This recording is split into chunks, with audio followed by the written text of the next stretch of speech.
Hi hello friends, ಎಲ್ರಿಗೂ ನಮಸ್ಕಾರ. Trishika kitchens and ಬ್ಲಾಗ್ಸ್ಗೆ ಸ್ವಾಗತ. ನಾನು ನಿಮ್ಮ ಪ್ರೀತಿ ಸುರೇಖಾ ಮತ್ತು ಶ್ರೀಧರ್.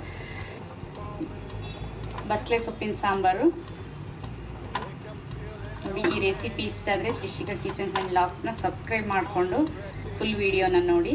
ಇಷ್ಟ ಆದರೆ ಫ್ಯಾಮಿಲಿ ಫ್ರೆಂಡ್ಸ್ ಜೊತೆಗೆ ಶೇರ್ ಮಾಡಿ. ಇದನ್ನು ಯಾವ ಥರ ಪ್ರಿಪೇರ್ ಮಾಡೋದು ನೋಡೋಣ. ನೋಡಿ, ನೀರು ಕುದೀತಾ ಇದೆ. ಇವಾಗ ಇದಕ್ಕೆ ನಾನು ಬಸಳೆ ಸೊಪ್ಪನ್ನ ದಂಟು ಮಾತ್ರ ಸೇರಿಸ್ಕೊತಾ ಇದ್ದೀನಿ. ನೋಡಿ, ಒಂದು 2-3 ಸಲ ವಾಶ್ ಮಾಡಿದ್ದೀನಿ. ವಾಶ್ ಮಾಡಿ ಇದಕ್ಕೆ ಸೇರಿಸ್ಕೊತಾ ಇದ್ದೀನಿ. ಎಲೆಗೆ ನಾನು ಸೊಪ್ಪು ಸೇರಿಸ್ಕೊತಾ ಇಲ್ಲ. ಇದು ಒಂದು 10ರಿಂದ 15 ನಿಮಿಷ ಚೆನ್ನಾಗೆ ಬೇಯಬೇಕು ದಂಟು. ಹಾಗಾಗಿ ಇದನ್ನು ಸಪ್ರೇಟ್ ಬೇಯಿಸ್ಕೊತಾ ಇದ್ದೀನಿ. ಇದಕ್ಕೆ ಉಪ್ಪು ಹಾಕ್ಬಿಟ್ಟು ಚೆನ್ನಾಗಿ ಒಂದು 15 ನಿಮಿಷ ಮುಚ್ಚಿಬಿಟ್ಟು ಬೇಯಿಸ್ಕೊಳ್ಳೋಣ. ಉಪ್ಪು ಸ್ವಲ್ಪ ಹಾಕ್ಕೊತಾ ಇದ್ದೀನಿ. ಯಾಕೆ ಕಲ್ಲುಪ್ಪು ಹಾಕ್ಕೊತಾ ಇದ್ದೀನಿ ನಾನು. ಯಾಕೆ ಅಂದರೆ ನಾನು ಬೇಳೆ ಬೇಯಲಿಕ್ಕೂ ಸ್ವಲ್ಪ ಹಾಕಿದ್ದೀನಿ, ಹಾಗಾಗಿ ಸ್ವಲ್ಪ ಹಾಕಿದ್ದೀನಿ.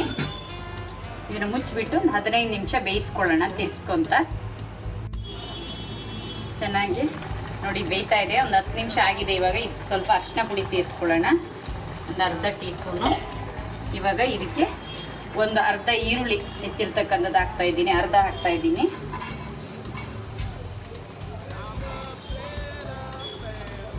ಇದಕ್ಕೆ ಇವಾಗ ಬೇಯಿಸಿರ್ತಕ್ಕಂಥ ಹೆಸರುಬೇಳೆ ಹಾಕ್ತಾ ಇದ್ದೀನಿ.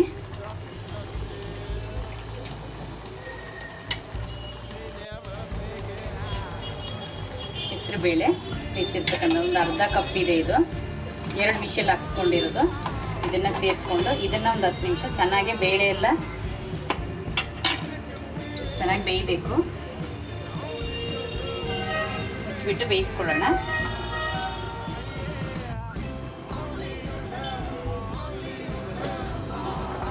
ಇವಾಗ ಬೆಂದಿದೆಯನ್ನು ನೋಡ್ಕೊಬೇಕು. ಚೆನ್ನಾಗಿ ದಂಟು ಸಾಫ್ಟಾಗಿ ಬೆಂದಿದೆಯನ್ನು ನೋಡ್ಕೊಬೇಕು. ದಪ್ಪ ಇದೆ ಇದು. ಬೆಂದಿದೆ ಇದು ಇವಾಗ ಚೆನ್ನಾಗಿ. ಇವಾಗ ಇದಕ್ಕೆ ಸೊಪ್ಪು ಸೇರಿಸ್ಕೊಳ್ಳೋಣ ನಾವು. ಸೊಪ್ಪು ನಾನು ದಂಟು ಇದೆಲ್ಲ ಸೇರಿ 1 ಕಟ್ಟಿದ್ರಿಂದ ಇದು ಸೊಪ್ಪು ಸ್ವಲ್ಪ ಜಾಸ್ತಿ ಇದೆ. ಇವಾಗ ನೋಡಿ ಸೇರಿಸ್ಕೊತಾ ಇದ್ದೀನಿ. 3ರಿಂದ 4 ಸಲ ವಾಶ್ ಮಾಡಿದ್ದೀನಿ, ಚಿಕ್ಕದಾಗಿ ಕಟ್ ಮಾಡಿದ್ದೀನಿ. ಎಲ್ಲ ಸೇರಿಸ್ಕೊಳ್ಳೋಣ. ಇದನ್ನು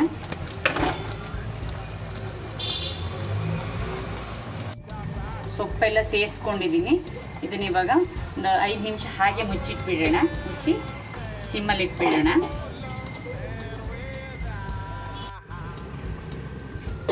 ನೋಡಿ, ಸೊಪ್ಪು ಒಂದು 5 ನಿಮಿಷ ಬೆಂದಿದೆ. ಇವಾಗ ನೋಡಿ ಎಲ್ಲ ಕಡಿಮೆ ಆಗಿದೆ. ಇವಾಗ ಆವಾಗ ಫುಲ್ ಆಗಿತ್ತು ನೋಡಿ. ಇವಾಗ ಬೇಳೆ ಜೊತೆಗೆ ಚೆನ್ನಾಗಿ ಬೇಯಬೇಕು ಸೊಪ್ಪು ಕೂಡ. ಇವಾಗ ಇದಕ್ಕೆ ಒಂದು ಟೊಮೆಟೊ ಸೇರಿಸ್ಕೊಳ್ಳೋಣ.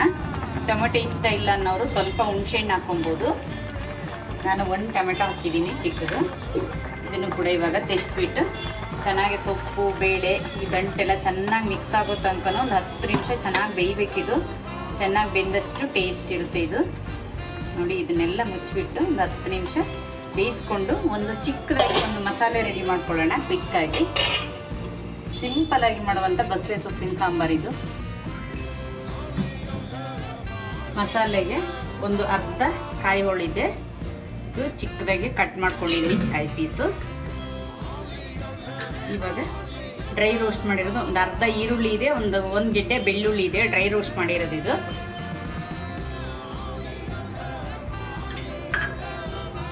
ಇವಾಗ ಒಂದು 3ರಿಂದ 4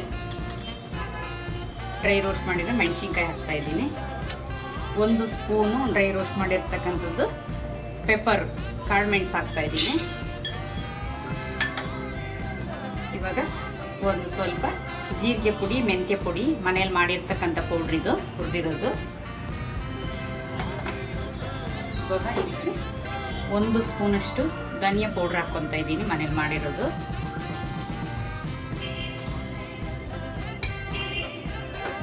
ಖಾರ ಪೌಡ್ರ್ ಬೇಕಾದರೆ ನೋಡ್ಕೊಂಡು ಹಾಕೋಬೇಕು. ಮೆಣಸಿನ್ಕಾಯಿನೂ ಹಾಕಿದ್ದೀನಿ ಮತ್ತು ಕಾಳು ಮೆಣಸು ಹಾಕಿರೋದ್ರಿಂದ ನೋಡ್ಬಿಟ್ಟು ಹಾಕೊಬೇಕು. ಇದು ಖಾರ ಇಲ್ಲ, ಇದು ಕಾಶ್ಮೀರಿ ಚಿಲ್ಲಿ ಪೌಡ್ರು 1 ಸ್ಪೂನ್ ಹಾಕ್ತಾಯಿದ್ದೀನಿ ನಾನು. 1 ಸ್ಪೂನ್ಗೂ ಸ್ವಲ್ಪ ಕಡಿಮೆ ಹಾಕಿದ್ದೀನಿ. ಇಷ್ಟೇ. ಇದು ಸಿಂಪಲಾಗಿ ನೈಸಾಗಿ ಗ್ರೈಂಡ್ ಮಾಡಿಕೊಂಡ್ರೆ ಆಯಿತು. ಗ್ರೈಂಡ್ ಮಾಡ್ಕೊಳ್ಳೋಣ. ಇವಾಗ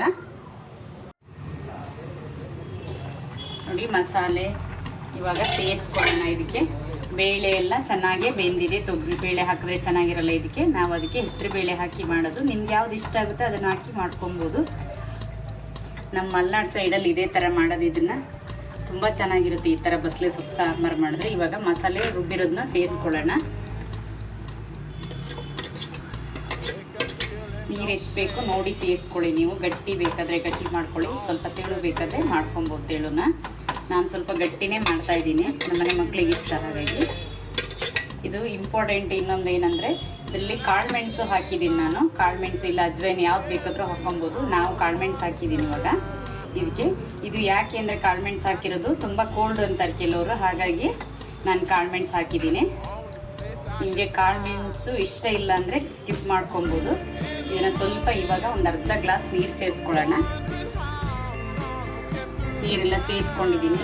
ಇವಾಗ ಸ್ವಲ್ಪ ಉಪ್ಪು ಕಡಿಮೆ ಇದೆ, ಹಾಗಾಗಿ ಉಪ್ಪು ಹಾಕ್ಕೊತೀನಿ. ಈ ಟೈಮಲ್ಲೇ ನೋಡ್ಕೊಬೇಕು ಉಪ್ಪು ಖಾರ ಎಲ್ಲ ಕರೆಕ್ಟಾಗಿದೆಯಾ ಅಂದ್ಬಿಟ್ಟು. ಇವಾಗ ಸ್ವಲ್ಪ ಕಡಿಮೆ ಇತ್ತು ಹಾಕಿದ್ದೀನಿ.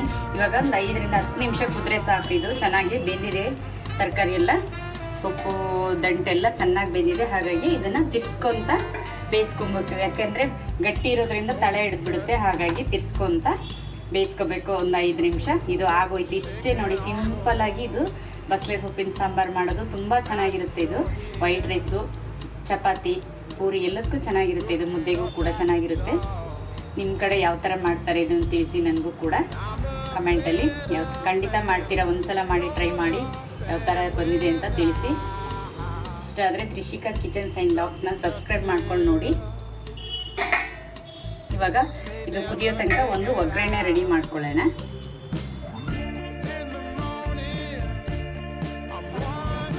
ಒಂದು 5 ನಿಮಿಷ ಚೆನ್ನಾಗಿ ಕುದಿದೆ. ಇವಾಗ ಇದಕ್ಕೆ ಮೇಲ್ಗಡೆ ಸ್ವಲ್ಪ ಕೊತ್ತಂಬರಿ ಸೊಪ್ಪು ಸೇರಿಸ್ಕೊಳ್ಳೋಣ.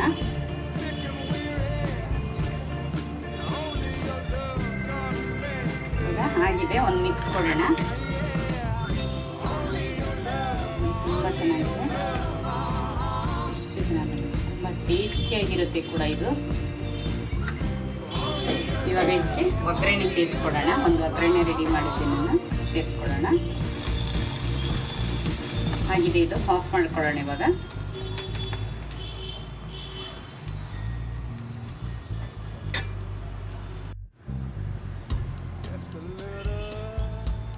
ನೋಡಿ, ಕೊನೆಗೂ ಬಸಳೆ ಸೊಪ್ಪು ಸಾಂಬಾರು ರೆಡಿಯಾಗಿದೆ. ತುಂಬ ಚೆನ್ನಾಗಿ ಬಂದಿದೆ.